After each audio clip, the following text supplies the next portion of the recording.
आदाब KP news 24/7 में आप सभी का स्वागत है। मैं हूं मुस्तफा आदिल। आइए सबसे पहले देखते हैं मुख्य समाचार। महिलाओं के लिए शक्ति योजना पर पुनर्विचार का कोई प्रस्ताव नहीं, बोले कर्नाटक के मुख्यमंत्री सिद्धरामैया। कर्नाटक गारंटी मॉडल पर गर्व, शक्ति योजना संशोधन टिप्पणी पर खड़गे की नाराजगी के एक दिन बाद डीके शिवकुमार ने बदला अपना सुर। हैदराबाद में दिवाली की आतिशबाजी के दौरान 40 बच्चों की आंखें, प्रभावित बच्चों को सरोजिनी अस्पताल रेफर किया गया। प्रधानमंत्री नरेंद्र मोदी ने कर्नाटक के लोगों को कन्नड़ राज्योत्सव की दी बधाई। दिवाली में बैन के बावजूद चले पटाखे, दिल्ली में 310 से ज्यादा जगह लगी आग। बिहार के मोतिहारी में पुलिस वालों की लाठी डंडे से पिटाई, उपद्रवियों ने कई का सर फोड़ा।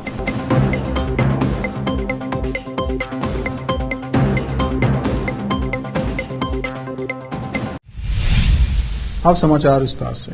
कर्नाटक के मुख्यमंत्री सिद्धरामैया ने गुरुवार को स्पष्ट किया कि राज्य सरकार के पास शक्ति योजना पर फिर से विचार करने का कोई प्रस्ताव नहीं है। ये योजना राज्य में सभी महिलाओं को मुफ्त बस यात्रा की सुविधा प्रदान करती है। मुख्यमंत्री की ओर से ये बयान तब सामने आया है जब उप मुख्यमंत्री डीके शिवकुमार ने हाल ही में इस योजना पर पुनर्विचार करने के संकेत दिए। इसको लेकर शिवकुमार की जमकर आलोचना हुई, जिसके बाद गुरुवार को एक बयान में उन्होंने कहा कि उनका किसी भी योजना को वापस लेने या संशोधित करने का इरादा नहीं है और मीडिया और विपक्षी दलों ने उनके बयान को तोड़ मरोड़ कर पेश किया है। मुख्यमंत्री सिद्धरामैया ने पत्रकारों से बातचीत के दौरान कहा, सरकार के स्तर पर इस योजना पर पुनर्विचार की योजना नहीं है, ऐसा कोई प्रस्ताव नहीं है। उन्होंने ये भी कहा कि कई महिलाओं ने उन्हें एक्स पर पोस्ट में बताया है कि वो यात्रा के लिए भुगतान करने के लिए तैयार हैं। श्री कुमार ने कार्यक्रम में कहा था, हम सभी बैठकर इस पर चर्चा करेंगे। कुछ महिलाएं अच्छी स्थिति में हैं और वो यात्रा का खर्च खुद उठाने के लिए तैयार हैं। राज्य में महिलाओं को मुफ्त बस यात्रा की पेशकश करने वाली शक्ति योजना पर फिर से विचार करने के बयान पर कांग्रेस अध्यक्ष मल्लिकार्जुन खड़गे द्वारा कर्नाटक के डिप्टी सीएम डीके शिवकुमार की खिंचाई करने के एक दिन बाद सिद्धरामैया के डिप्टी ने अपने सुर बदल दिए हैं। कर्नाटक गारंटी मॉडल पूरे देश के लिए एक मॉडल है। बीजेपी और अन्य पार्टियां भी इसे अपना रही हैं और हमें गर्व है कि हम इसे लागू कर सकते हैं और हम इसे वितरित कर सकते हैं। कर्नाटक और देश के लोग हमारे मॉडल से बहुत खुश हैं। खड़गे ने कल कांग्रेस के एक कार्यक्रम में कहा था कि कर्नाटक की गारंटी के आधार पर उन्होंने महाराष्ट्र में भी इसी तरह की गारंटी दी थी और डिप्टी सीएम को उनके बयानों के लिए फटकार लगाते हुए कहा था कि इससे विपक्ष को उनकी आलोचना करने का मौका मिल गया। डीकेएस ने पहले कहा था कि योजना पर फिर से विचार किया जाएगा क्योंकि कई महिला यात्री भुगतान करना चाहती हैं, लेकिन सीएम सिद्धरामैया ने कल इसके विपरीत एक स्पष्टीकरण जारी किया। हैदराबाद में दिवाली के मौके पर हुई आतिशबाजी के दौरान करीब 40 बच्चे झुलस गए और उन्हें इलाज के लिए सरोजिनी देवी नेत्र अस्पताल रेफर किया गया। आतिशबाजी के दौरान इन बच्चों की आंखों पर असर पड़ा, जिनमें से 9 की हालत गंभीर बताई जा रही है। देर रात तक भी पीड़ित अस्पताल का रुख कर रहे थे। वहीं सूत्रों के अनुसार कई लोगों ने निजी अस्पतालों का रुख किया। पुलिस की ओर से रात 8 से 10 बजे तक आतिशबाजी की एडवाइजरी जारी की गई थी, लेकिन कई जगहों पर रात 10 बजे के बाद भी आतिशबाजी की गई। कई स्थानों से नागरिकों ने शिकायत की है कि कुछ युवक सड़क पर आतिशबाजी करते रहे और उन्होंने वहां से गुजरने वाले वाहन चालकों पर जलते हुए पटाखे भी फेंके। इसी तरह दिवाली पर्व की रात शहर में आग लगने की कुछ छोटी मोटी घटनाएं हुई, लेकिन कहीं भी कोई बड़ी दुर्घटना या जानमाल के नुकसान की खबर नहीं है। प्रधानमंत्री नरेंद्र मोदी ने शुक्रवार को कर्नाटक के लोगों को उनके राज्य स्थापना दिवस कन्नड़ राज्योत्सव पर शुभकामनाएं दी। उन्होंने प्लेटफॉर्म एक्स पर कहा कि कन्नड़ राज्योत्सव कर्नाटक की अनुकरणीय संस्कृति और परंपराओं को पहचानने वाला एक बहुत ही विशेष अवसर है। उन्होंने सोशल मीडिया प्लेटफॉर्म एक्स पर कहा कि कन्नड़ राज्योत्सव कर्नाटक की अनुकरणीय संस्कृति और परंपराओं को पहचानने वाला एक बहुत ही विशेष अवसर है। उन्होंने कहा, इस राज्य को उत्कृष्ट लोगों का आशीर्वाद प्राप्त है जो सभी क्षेत्रों में विकास और नवाचार को शक्ति दे रहे हैं। कर्नाटक के लोगों को हमेशा खुशी और सफलता का आशीर्वाद मिले। कर्नाटक के बीजेपी विधायक वसंत गौड़ा आर पाटिल ने शुक्रवार को प्रधानमंत्री नरेंद्र मोदी को एक पत्र लिखकर निष्पक्ष प्रशासन सुनिश्चित करने और आगे के अन्याय को रोकने के लिए वक्फ संपत्तियों के राष्ट्रीयकरण पर विचार करने का अनुरोध किया। पत्र में आगे उन्होंने लिखा, मौजूदा कानूनों द्वारा सशक्त वक्फ बोर्ड कथित तौर पर व्यक्तियों, किसानों और लंबे समय से चले आ रहे धार्मिक संस्थानों के स्वामित्व वाली संपत्तियों पर अतिक्रमण कर रहे हैं, जिनमें वक्फ से जुड़े लोग भी शामिल हैं। बुधवार को हावड़ी जिले के कड़कोल गांव में कथित तौर पर वक्फ संपत्ति को वापस पाने के प्रशासनिक आदेश को लेकर तनाव व्याप्त हो गया, जिस पर कथित तौर पर वहां के विभिन्न लोगों का कब्जा है। वक्त है ब्रेक का, ब्रेक के बाद जल्द लौटते हैं। कील मुहासों के दाग, मस्सा, बालों का झड़ना, गंजापन, चेहरे पर अनचाहे बालों से परेशान लोगों के लिए खुशखबरी। अब इन सभी प्रकार की समस्याओं को दूर करने के लिए शहर बीदर में खुल गया है Biyani skin and hair clinic, cosmetic and laser centre, जहां पर त्वचा, बालों एवं चेहरे पर दाग धब्बे, शरीर में खुजली, नाखूनों से संबंधित बीमारी के अलावा और भी कई बीमारियों का इलाज किया जाता है। इसके अलावा बीदर में पहली बार यहां पर अनचाहे बालों को निकालने के लिए लेजर ट्रीटमेंट अवेलेबल है। अपने खोए हुए बालों के लिए पीआरपी और जीएफसी थेरेपी अवेलेबल है। यहाँ पर लेजर द्वारा टैटू भी रिमूव किया जाता है और मस्से भी निकाले जाते हैं। Doctor Vinay Kumar Biyani MBBS MD, consultant dermatologist, cosmetologist and trichologist की निगरानी में चलाए जाने वाले स्किन एंड हेयर क्लिनिक में आकर अपनी बीमारियों और समस्याओं को दूर कीजिए और इस क्लिनिक के इलाज से फायदा उठाइए। आज ही चले आइए। यहाँ पर बीदर के अलावा महाराष्ट्र और तेलंगाना से भी पेशेंट आकर लाभ उठा रहे हैं। पहले पीआरपी थेरेपी और लेजर ट्रीटमेंट के लिए लोग हैदराबाद जाते थे, अब यह सब चीजें यहीं बीदर में उपलब्ध है। नई कमान के पास बस स्टॉप के सामने बिल्डिंग में हमारा क्लिनिक है। चले आइए Biyani skin and hair clinic, cosmetic and laser centre. Timing सुबह 11 बजे से 9 बजे तक, 11 to 9 PM। अपॉइंटमेंट के लिए इस नंबर पर संपर्क कीजिए 9243573333। ब्रेक के बाद फिर एक बार आपका स्वागत है। देखते हैं अन्य समाचार। भारतीय जनता पार्टी के राष्ट्रीय प्रवक्ता शहजाद पूनावाला हिंदूवादी विचारों को प्रमुखता से रखने और उसके प्रति सम्मान दिखाने की वजह से अक्सर कट्टरपंथी मुस्लिमों के निशाने पर रहते हैं। दिवाली पर एक बार फिर शहजाद ने कुछ ऐसा किया जिससे वो इन लोगों के निशाने पर आ गए हैं और उन्हें सोशल मीडिया पर खूब ट्रोल किया गया। दरअसल शहजाद पूनावाला के इस पूरे विवाद की शुरुआत हुई उनके एक पोस्ट से, जिसे उन्होंने सोशल मीडिया प्लेटफॉर्म एक्स पर किया था। शहजाद ने दिवाली पर यानी गुरुवार को एक्स पर अपने घर का एक वीडियो शेयर किया था। इस वीडियो में दिख रहा था कि पूनावाला ने अपने घर पर राम दरबार लगा रखा है। शहजाद पूनावाला की ओर से शेयर किए गए वीडियो में साफ तौर पर दिख रहा है कि उन्होंने दिवाली पर भगवान राम की पूजा भी की। उस दरबार में भगवा ध्वज, अयोध्या में बने श्री राम मंदिर का डिजाइन भी था। इस पोस्ट के साथ उन्होंने लोगों को दिवाली की शुभकामनाएं देते हुए लिखा था, जय रघुवंशी, अयोध्यापति रामचंद्र की जय।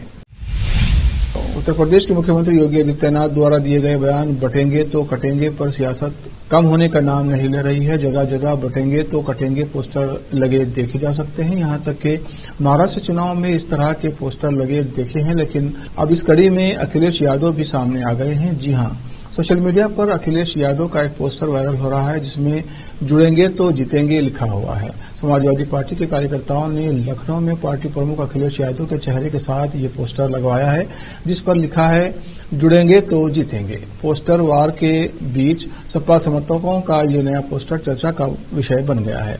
इससे कुछ दिन पहले सपा की तरफ से एक और पोस्टर सामने आया था जिस पर लिखा था, ना बटेंगे ना कटेंगे। इससे भी पहले अखिलेश यादव के चेहरे के साथ एक और पोस्टर खूब वायरल हुआ था जिस पर लिखा था, 27 का सत्ताधीश। सपा के 27 का सत्ताधीश के जवाब में निषाद पार्टी प्रमुख संजय निषाद के लिए एक पोस्टर सामने आया जिस पर लिखा था, 27 के खेवनहार। 2027 में उत्तर प्रदेश में विधानसभा चुनाव होने हैं। उससे पहले ही इस पोस्टर वार ने साफ कर दिया है कि इस बार राज्य का चुनाव कितना दिलचस्प होने वाला है। देश भर में बृहस्पतिवार को हर्षोल्लास के साथ दिवाली मनाई गई और इस अवसर पर रंग बिरंगी रोशनी से इमारतों एवं घरों को सजाया गया तथा दिए जलाए गए, लेकिन बैन के बावजूद लोगों ने खूब पटाखे चलाए जिससे प्रदूषण का स्तर बढ़ने के साथ साथ कई जगह आग लगने की घटनाएं भी सामने आई। दिल्ली अग्निशमन सेवा डीएफएस को बृहस्पतिवार की शाम को आग की घटनाओं के संबंध में 310 से ज्यादा कॉल आए। एक अधिकारी ने ये जानकारी दी। डीएफएस के एक अधिकारी ने बताया ये कॉल शाम 5 बजे से शुक्रवार सुबह 5 बजे के बीच आई। हालांकि इस दौरान एक जगह बस में आग लगने से 2 लोगों के झुलसने के अलावा कहीं से भी कोई बड़ी घटना की खबर नहीं आई। द्वारका के छावला इलाके में शाम लगभग 6:30 बजे एक बस में रखे पटाखों में आग लग जाने से बस में सवार 2 लोग झुलस गए। अधिकारी ने बताया कि दोनों को अस्पताल में भर्ती कराया गया है। बिहार के मोतिहारी में कुछ उपद्रवियों ने पुलिस टीम पर हमला कर दिया। इस घटना में पुलिस वाले पूरी तरह से जख्मी हो गए, कई का सिर भी फट गया। इस पूरी घटना का लाइव वीडियो सामने आया है। उपद्रवियों ने कानून की धज्जियां उड़ाते हुए पुलिसकर्मियों को लाठी डंडे से जमकर पीटा। पुलिस वालों ने जब खुद की जान बचाने के लिए पिस्टल निकाला तो उपद्रवियों ने उनकी पिस्टल छीनने की भी कोशिश की।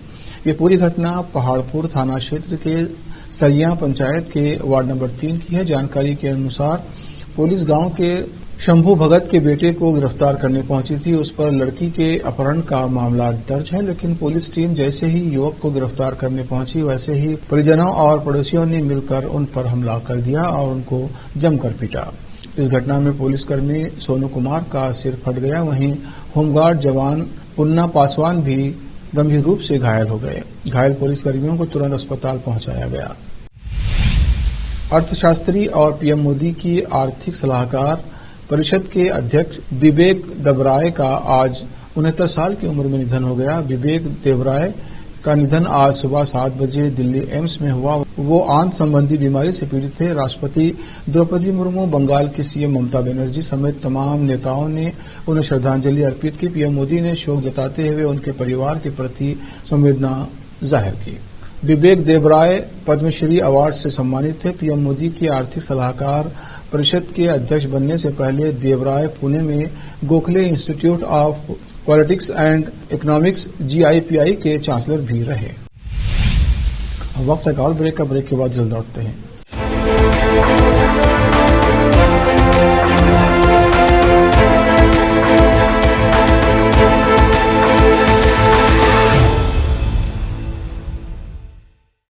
नूर एजुकेशन ट्रस्ट बीदर की ओर से चलाए जाने वाला Noor MEd and BEd college Bidar, recognised by NCTE Delhi and affiliated to Bidar University, Bidar. Admission are open for the academic year 2024-25. विशेषज्ञ और सक्षम शिक्षकों द्वारा शिक्षा प्राप्त करने के लिए नूर एमएड एंड बीएड कॉलेज में दाखिला लें और शांत वातावरण में शिक्षा प्राप्त करें। बीदर शहर में बेहतर शिक्षा का एकमात्र केंद्र Noor MEd and BEd college, Shahpur gate, Bidar. Phone numbers 9945283920, 8482221297। Hindustan के हर कोने में हम हैं मौजूद। 24 घंटे हालात पर गहरी नजर, खबरों से जुड़े चुपते सवालात और आपको दिखाता है धार्मिक, सामाजिक, राजनीतिक, लोकल और इंटरनेशनल न्यूज की सबसे बेहतर कवरेज जो आपको रखती है हर पल बाखबर। देश और दुनिया भर की खबर के लिए देखते रहें KP News 24/7। ब्रेक के बाद फिर एक बार आपका स्वागत है। देखते हैं आगे के समाचार। जम्मू कश्मीर की ग्रीष्मकालीन राजधानी श्रीनगर के मशहूर लाल चौक पर स्थित ऐतिहासिक घंटाघर के पास बृहस्पतिवार को पहली बार भव्य तरीके से दिवाली मनाई गई। इस दौरान सैकड़ों स्थानीय लोगों और पर्यटकों ने दिए जलाए। श्रीनगर के केंद्र में स्थित लाल चौक दिए के समय पर्यटकों से गुलजार रहा और शाम को जीवंत हो गया तथा पूरा बाजार दिवाली की वजह से रोशनी से जगमगा उठा।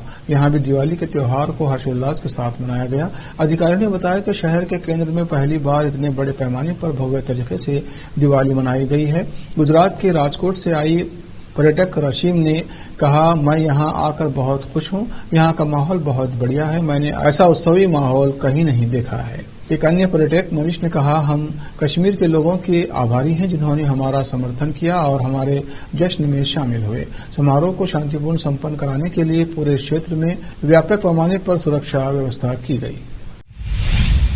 राजधानी दिल्ली में दिवाली की रात डबल मर्डर से हड़कंप मच गया। मामला शहदरा का है। यहां एक किशोर समेत 2 लोगों की गोली मारकर हत्या कर दी गई। स्कूटी से आए 2 हथियारबंद लोगों ने 40 साल के शख्स और उसके भतीजे की गोली मारकर हत्या कर दी, जबकि उसका बेटा घायल हो गया। एक अधिकारी ने बताया कि हमले में आकाश शर्मा उर्फ छोटू और उसके भतीजे 16 साल के ऋषभ शर्मा की मौत हो गई है, जबकि कृष शर्मा 10 साल गोली लगने से घायल है। उन्होंने बताया कि पीड़ित शहादरा के फर्श बाजार इलाके में अपने घर के बाहर दिवाली मना रहे थे, तभी रात लगभग 8 बजे उन पर हमला हुआ।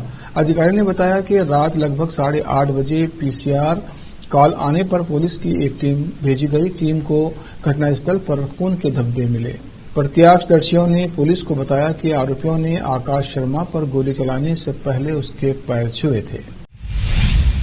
आखिर में फिर एक बार देखते हैं मुख्य समाचार। महिलाओं के लिए शक्ति योजना पर पुनर्विचार का कोई प्रस्ताव नहीं, बोले कर्नाटक के मुख्यमंत्री सिद्धरामैया। कर्नाटक गारंटी मॉडल पर गर्व, शक्ति योजना संशोधन टिप्पणी पर खड़गे की नाराजगी के एक दिन बाद डीके शिवकुमार ने बदला अपना सुर। हैदराबाद में दिवाली की आतिशबाजी के दौरान 40 बच्चों की आंखें, प्रभावित बच्चों को सरोजिनी अस्पताल रेफर किया गया। प्रधानमंत्री नरेंद्र मोदी ने कर्नाटक के लोगों को कन्नड़ राज्योत्सव की दी बधाई। दिवाली में बैन के बावजूद चले पटाखे, दिल्ली में 310 से ज्यादा जगह लगी आग। बिहार के मोतिहारी में पुलिस वालों की लाठी डंडे से पिटाई, उपद्रवियों ने कई का सर फोड़ा।